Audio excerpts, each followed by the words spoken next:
வணக்கம். இது லங்கா தமிழ் நியூஸின் பிரதான செய்திகள். முதலில் தலைப்புச் செய்திகள்.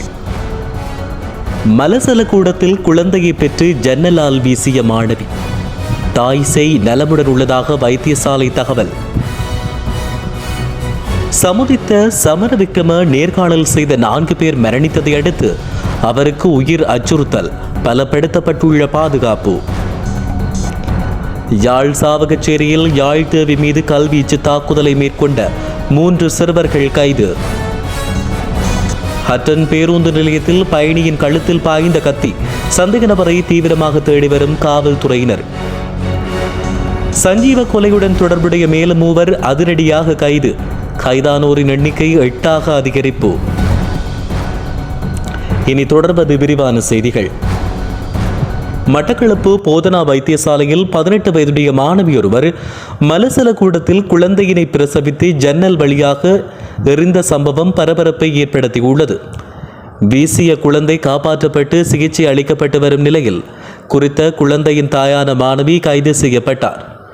மட்டக்களப்பைச் சேர்ந்த உயர்தரத்தில் கல்வி கற்று வரும் நிறைமாத கர்ப்பிணியான 18 வயதுடைய மாணவியொருவர் இன்று அதிகாலை 3:30 மணியளவில் கர்ப்பிணி என்று தெரிவிக்காமல் வயிற்று வலி என்று மட்டக்களப்பு போதனா வைத்தியசாலையில் அவசர சிகிச்சை பிரிவில் அனுமதிக்கப்பட்டு பின்னர் ஆரம்ப சிகிச்சைக்காக குறுந்தரிப்பு அலகு பிரிவில் அனுமதிக்கப்பட்டார்.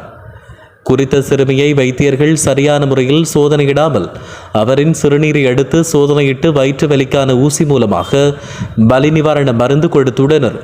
இதனைத் தொடர்ந்து குறித்த சிறுமி அதிகாலை 5 மணியளவில் மலசல கூடத்துக்கு சென்ற நிலையில் குழந்தையினை பெற்று ஜன்னல் வழியாக வெளியே வீசியுள்ளார். இந்நிலையில் குறித்த குழந்தையை ஜன்னலில் கீழுள்ள தளத்தில் அழுகுரல் கேட்டதை அடுத்து தாதியர்கள் அங்கு சென்று குழந்தையை மீட்டுள்ளனர்.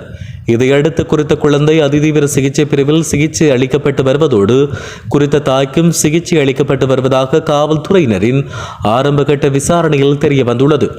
இதேவேளை குறித்த குழந்தையும் தாயும் பாதுகாப்பாக இருப்பதாக மட்டு போதனா வைத்தியசாலை வட்டாரம் தெரிவித்துள்ளது. குறித்த சம்பவம் தொடர்பான மேலதிக விசாரணைகளை வைத்தியசாலை காவல்துறையினர் மற்றும் மட்டு தலைமையக காவல்துறையினர் மேற்கொண்டு வருகின்றனர். ஊடகவியலாளர் சமுதித்த சமரவிக்ரம நேர்காணல் செய்த 4 பேர் மரணித்ததை அடுத்து அவருக்கு உயிர் அச்சுறுத்தல் அதிகரித்துள்ளது. இந்நிலையில் சமுதித்த சமரவிக்ரமவுக்கு காவல்துறை பாதுகாப்பு வழங்கப்பட்டுள்ளதாக பதில் காவல்துறை அதிபர் தெரிவித்துள்ளார். அமைச்சர்களுக்கான பாதுகாப்பு பிரிவின் 4 காவல்துறை அதிகாரிகள் தனக்கு பாதுகாப்பு வழங்க நியமிக்கப்பட்டுள்ளதாக சமுதித்த சமரவிக்ரம தெரிவித்தார். சமுதித்த சமரவிக்ரமவால் நேர்காணல் செய்யப்பட்ட 4 பேர் மர்மமான முறையில் கொலை செய்யப்பட்டனர். அண்மையில் மித்தனிய பகுதியில் இடம்பெற்ற துப்பாக்கிச் சூட்டு சம்பவத்தை தொடர்ந்து சமுதித்த சமரவிக்ரம தனக்கு பாதுகாப்பு வழங்குமாறு காவல்துறை அதிகாரிகளிடம் கோரிக்கை விடுத்தார். நாடாளுமன்றத்திலும் இந்த விடயத்தை எடுத்துரைத்த எதிர்க்கட்சித் தலைவர் சஜித் பிரேமதாச நீதிபதிகள் மற்றும் ஊடகவியலாளர்களின் பாதுகாப்பை பலப்படுத்துமாறு அதிகாரிகளுக்கு கோரிக்கை விடுத்தார். யாழ்ப்பாணம் சாவகச்சேரி பகுதியில் தொடருந்தி மீது தொடர்ச்சியாக கல்வீச்சு தாக்குதலை நடத்தி வந்த 3 கைது செய்யப்பட்டனர். கைது செய்யப்பட்டவர்கள் சிறுவர்கள் ஆவர். யாழ் மாவட்ட காவல்துறை அதிபர் காலிங்க ஜெயசிங்கவின் கட்டளை கிணங்க மாவட்ட காவல்துறை புலனாய்வு பிரிவின் தகவலுக்கு அமைய 3 பேர் நேற்றைய தினம் கைது செய்யப்பட்டனர். யாழ் தேவி நேற்று முன்தினம் யாழ் நோக்கி வரும்போது குறித்த தாக்குதல் சம்பவம் இடம்பெற்றது. தொடர்ந்து வரும்போது அரியாலை பகுதியில் வைத்து கல்லறிவதை புகையிரதத்தில் வரும் ஒருவர் தற்செயலாக படம் பிடிக்கும் போது அந்த தாக்குதல் காணொளி பதிவாகியுள்ளது. ஏற்கனவே நடத்திய கல்வீச்சு தாக்குதலில் ஒருவர் காயமடைந்த நிலையில் யாழ் போதனா வைத்தியசாலையில் சிகிச்சை பெற்றிருந்தார். சம்பவம் குறித்து யாழ்ப்பாண தொடர்ந்து நிலையமும் முறைப்பாடு செய்யப்பட்டதை தொடர்ந்து குறித்த விடயம் யாழ் மாவட்ட பிரதி காவல்துறை அதிபரின் கவனத்துக்கு கொண்டு செல்லப்பட்டது. இந்நிலையில் 15 முதல் 13 வயதுக்குட்பட்ட சிறுவர்கள் 3 பேர் கைது செய்யப்பட்டனர். இவர்கள் பாடசாலைக்கும் ஒழுங்கீனமானவர்கள் என்றும் ஏற்கனவே சிறு சிறு குற்றங்களை புரிந்தவர்கள் என்றும் காவல்துறை தரப்பு தகவல்கள் தெரிவிக்கின்றன. கைது செய்யப்பட்ட சிறுவர்களை பெற்றோர்களின் உதவியுடன் சிறுவர் நீதிமன்றத்தில் முற்படுத்துவதற்கான ஏற்பாடுகள் முன்னெடுக்கப்பட்டு வருகின்றன. புதுக்கடை நீதிமன்றத்தில் துப்பாக்கிச் சூட்டுக்கு இலக்காகி உயிரிழந்த கனேமுல்ல சஞ்சீவ கொலையுடன் தொடர்புடைய மேலும் 3 சந்தேக நபர்களை காவல்துறையினர் கைது செய்துள்ளனர். அதன் அடிப்படையில் இதுவரை இந்த கொலை சம்பவத்தோடு தொடர்புடைய 8 சந்தேக நபர்கள் கைது செய்யப்பட்டதாக காவல்துறையினர் தெரிவித்தனர். கொழும்பு நகர மைய பகுதியில் உள்ள புதுக்கடை நீதிமன்றத்துக்குள் கடந்த 19ஆம் தேதி துப்பாக்கிச்சூடு மேற்கொள்ளப்பட்டு உயிரிழந்த கனிமுல்ல சஞ்சீவ கொலையுடன் தொடர்புடைய மேலும் 3 சந்தேக நபர்களை காவல்துறையினர் கைது செய்தனர். அதன் அடிப்படையில் இதுவரை இந்த கொலை சம்பவத்தோடு தொடர்புடைய 8 சந்தேக நபர்கள் கைது செய்யப்பட்டதாக காவல்துறையினர் தெரிவித்தனர். கைது செய்யப்பட்ட 3 சந்தேக நபர்களும் கம்பகா மற்றும் உடுகம் போல பகுதியைச் சேர்ந்தவர்கள் என விசாரணையில் தெரிய வந்துள்ளது.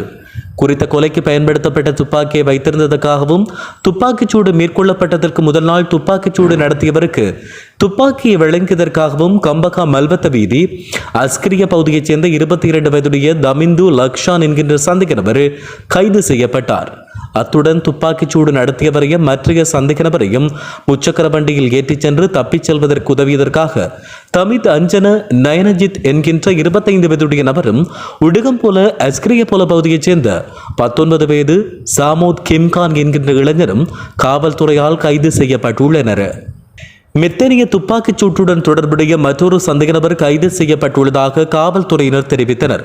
குறித்த சந்தேக நபர் நேற்று மாலை தங்காலை பிரிவு குற்றப்புலனாய்வு பிரிவால் கைது செய்யப்பட்டுள்ளார்.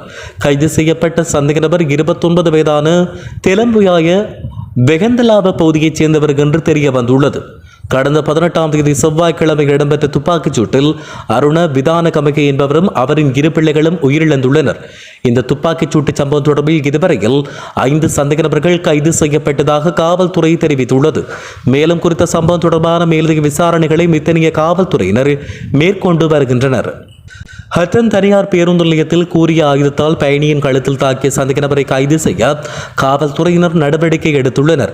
ஹட்டன் தனியார் பேருந்து நிலையத்தில் நேற்று நிறுத்தி வைக்கப்பட்டிருந்த பேருந்தின் பின்புறம் பயணியின் கழுத்தில் கூர்மையான ஆயுதத்தால் தாக்கிய சந்தேக நபரை கைது செய்ய ஹட்டன் காவல்துறை நடவடிக்கை எடுத்துள்ளது.